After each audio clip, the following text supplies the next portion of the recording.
Muito boa noite, minhas senhoras e meus senhores. Fui amavelmente convidado pela Fundação Inatel para dizer umas palavras sobre a origem do fado, as quais serão necessariamente breves, porque, como disse muito bem o Sr. Presidente, esta ilustre assistência está aqui não para ouvir falar de fado, mas para ouvir cantar o fado. Importa, no entanto, também conhecermos alguma coisa sobre a origem do fado, na medida em que é um tema central do próprio fado e muito discutido. Embora não haja propriamente grandes obras que estudem aprofundadamente a matéria, verdade se diga. O que nós temos, genericamente, são pessoas a dar algumas ideias vagas sobre uma provável origem do fado. Muitas vezes autores que escreveram um parágrafo dizendo: eu estava em Angola, no sertão angolano, e ouvi os nativos cantarem, e aquilo soou-me vagamente ao fado. Depois esse autor é repetido por não sei quantos autores que já começam a dizer que o fado teve origem angolana. Depois há outros que dizem que teve origem brasileira, outros dizem que teve origem afro-brasileira, outros dizem que teve uma origem no mar, porque as ondas do mar têm a dolência do fado. Enfim, há românticos para tudo. Agora, estudar propriamente, há poucos livros que tenham, efetivamente, dedicado com profundidade um estudo à matéria.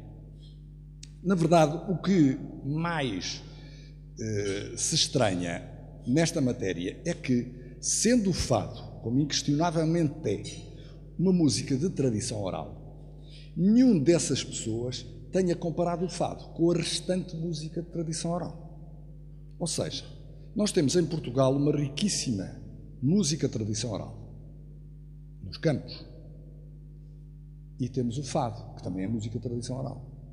No entanto, nunca ninguém deu um passo, parecia óbvio, que era: vamos tentar ver se na restante música de tradição oral existe algum género musical e poético que seja parecido com o fado.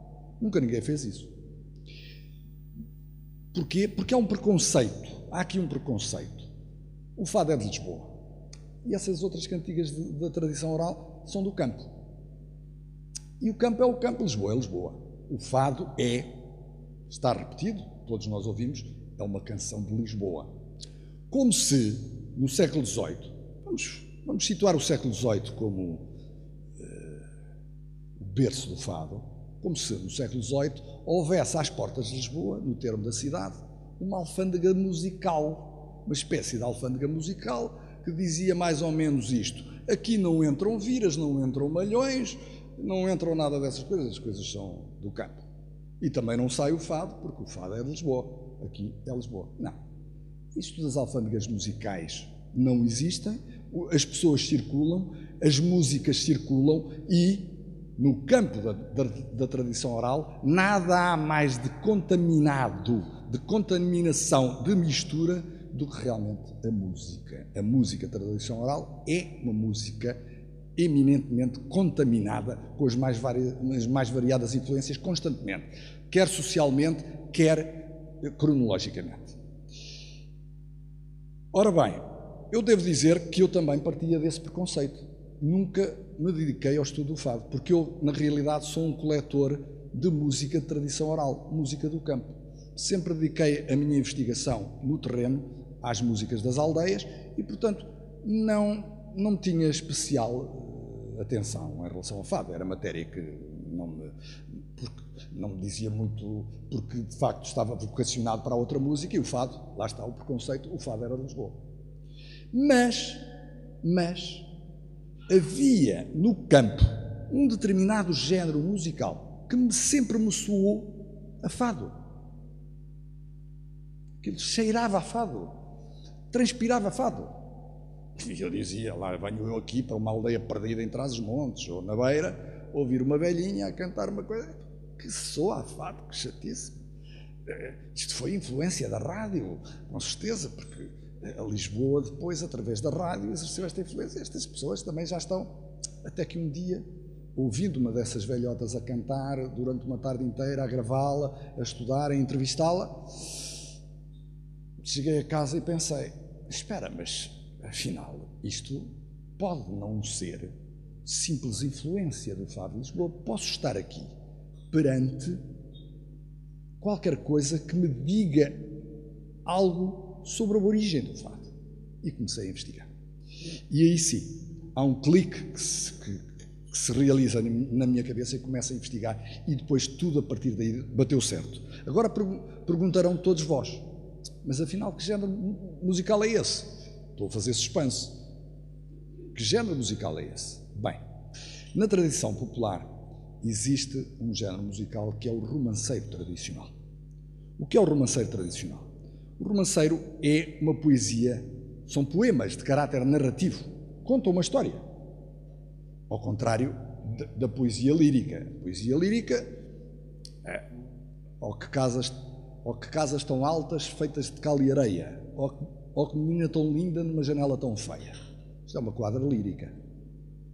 Mas se eu cantar a Bela Infanta, estava a Bela Infanta no seu jardim assentada, com um pente de ouro fino seus cabelos penteava. Deitou os olhos ao mar, viu numa grande armada, capitão que nela vinha, muito bem a governada. Dizei-me vós, capitão, dessa tão formosa armada, se visteis lá meu marido na terra que Deus pisava.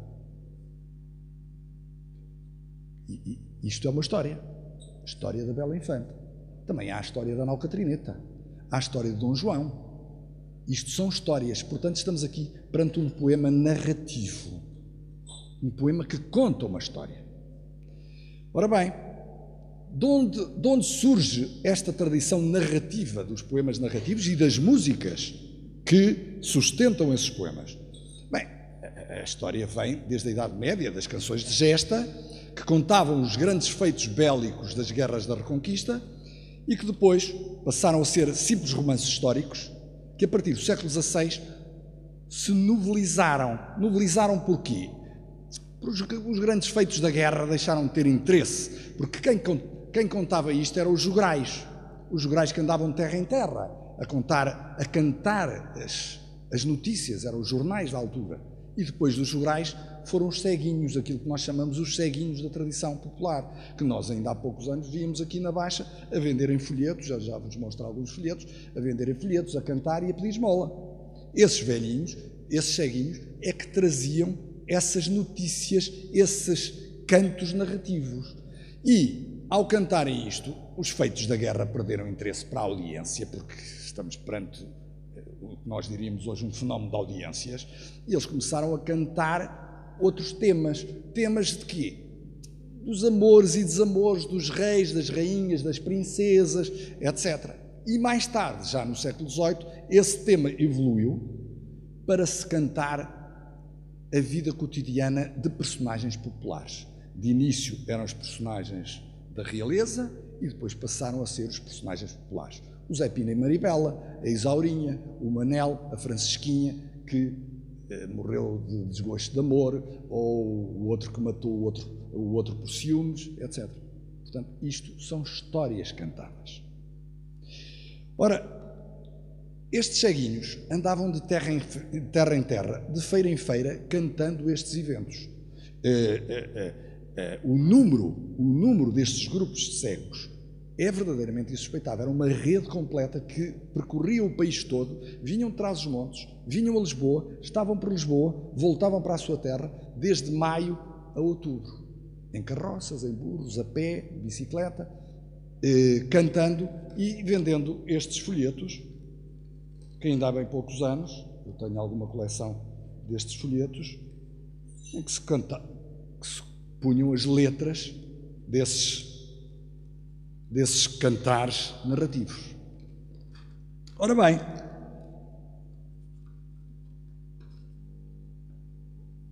portanto, estas histórias que diziam respeito ao Joaquim, à Isaurinha, à Diolinda de Cedeira, que eram temas populares que diziam mais diretamente ao povo, na verdade, foram os primeiros fados. Eram fados, portanto, que eram as histórias de amores e desamores, traição e ciúmes, mortes, desgraças, tragédias, que impressionavam as pessoas que ouviam esses grupos ceguinhos. Esses grupos ceguinhos tinham como interesse fundamental impressionar o auditório, tal como hoje também os canais televisivos têm esse interesse, e as revistas chamadas revistas de coração têm esse interesse. É chamar a atenção, impressionar com casos que chocam a opinião pública. Ora bem, aqui surge a origem da palavra fado como identificadora do género musical. Porque, na verdade, de todas as outras teses, nenhuma explica porque é que se deu o nome de fado a este género musical.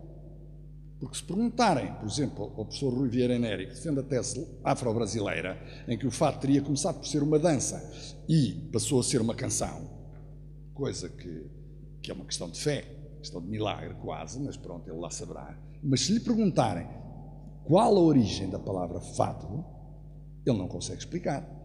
Porque os nomes têm uma origem. A mesa chama-se mesa porque há um étimo da mesa. A água, a mesma coisa. Há um étimo latino que vem desde o tempo dos romanos, da nossa língua românica, e, portanto, sabemos qual é a origem da palavra. A palavra fado tem, em português, o sentido erudito de destino. Nós sabemos que Camões, os clássicos, e também os da Nova Arcádia, Bocage, entre eles, utilizaram a palavra fado como sinónimo de destino. Esse é o sentido erudito. Mas há um outro sentido popular da palavra, que eu fui encontrar, por exemplo, no dicionário de Lutou, um provérbio do século XVII, que diz isto: põe a mão no teu seio, não dirás do fado alheio, não dirás da vida alheia. O fado aqui tem um sinónimo de vida da pessoa, episódios de vida, desenlaces de vida, histórias de vida. E, na verdade, o que esses ceguinhos cantavam eram episódios de vida. Episódios, geralmente, de desenlace triste, trágico até, em alguns casos. E reais, alguns reais, outros ficcionados.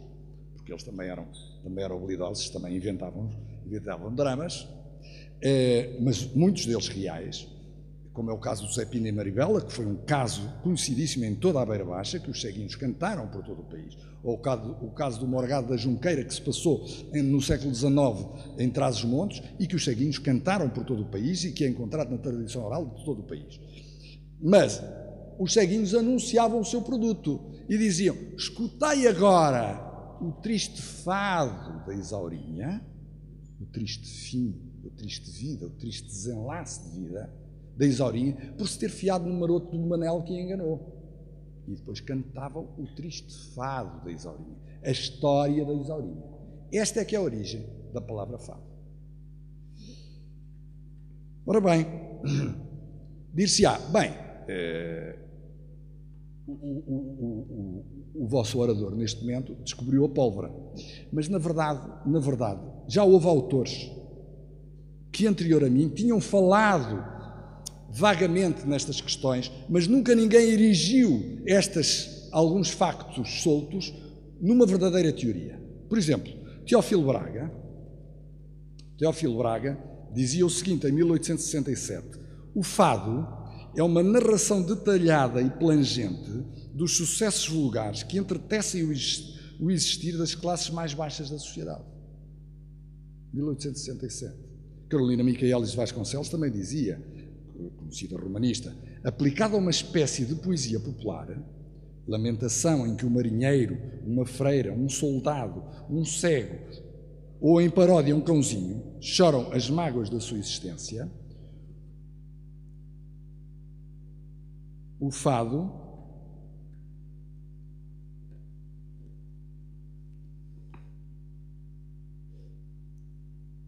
é uma característica. Estou sem óculos, desculpa. O nome característico de fado já existia desde o século XVI e talvez até antes. Mas o que é interessante é que a primeira vez que a palavra fado é dicionarizada como um género poético-musical, que é no Dicionário de Moraes, em 1878, reparem bem o que diz o dicionário. Primeira vez que é dicionarizada, o sinónimo de fado é este. Reparem bem o que diz o Dicionário de Moraes, de 1800, salvo erro, a 7ª edição do Dicionário de Moraes, é a primeira vez em que surge a palavra fado, como género poético ou musical, diz assim: poema do vulgo, poema, não é música, poema do vulgo, de caráter narrativo, em que se narra uma história, real ou imaginária, de desenlace triste, ou se descrevem os males, a vida penosa de uma certa classe, como no fado do Marujo, da Freira, etc. Ponto. Depois diz: música popular com um ritmo e um movimento particular que se toca ordinariamente na guitarra e que tem por letra os poemas chamados fados. Ou seja, o que distingue um fado, de início, é o poema. O poema é que é fado. E depois a música vem atrás. A música o fado é uma música onde se cantam os poemas chamados fados. É o que diz o Dicionário de Moraes. E eu concordo inteiramente. Estou a terminar, naturalmente, porque o tempo é escasso, mas diria para acabar. O fado nasceu, portanto, como eu disse, na rua, não nasceu na taberna. Mas o fado cristalizou na taberna. Porquê? Porque os ceguinhos frequentavam as tabernas. Os ceguinhos eram músicos de taberna. E tocavam, cantavam e faziam música de baile também nas tabernas. Porquê Lisboa? Porque eu não defendo uma origem rural do fado, note-se. Defendo, assim, que o fado nasceu de um substrato cultural comum a todo o país, que cristalizou na cidade de Lisboa e que foi conhecido na cidade de Lisboa. Porquê? Porque quem frequentava a Boémia, as tabernas de Lisboa, nessa altura, na primeira metade do século XIX, era a fidalguia lisboeta. E foi essa fidalguia que trouxe o fado para os salões, de que é conhecido o caso extremo da Severa e do seu amante, e que depois dos salões passou à revista e depois passou ao rádio e à televisão e ao disco. Para finalizar, vou-vos ler um pequeno texto de uma entrevista da Amália Rodrigues. É uma entrevista muito interessante que ela deu a dois jornalistas, um chamado Paulo Portas, outro Miguel Esteves Cardoso, no Jornal Independente, já aqui há talvez 30 anos. E o Paulo Portas e o Miguel Esteves Cardoso perguntaram-lhe o seguinte: quando é que começou a cantar em público? A Amália respondeu: desde que me conheço. Não posso dizer uma data. A família diz que foi aos 4 anos. Eles perguntam: e o fado? Agora reparem na resposta da Amália. Lembro-me que fomos passear pelos braços do Tejo. Lembro-me do barco. Cantei um fado que os ceguinhos cantavam. Eu aprendi o fado pelos ceguinhos. Cantei aquele tudo. No barco toda a gente chorava. Tinha 12 anos. Naquela altura era um drama muito importante para mim. Este é o fado. Vamos aqui.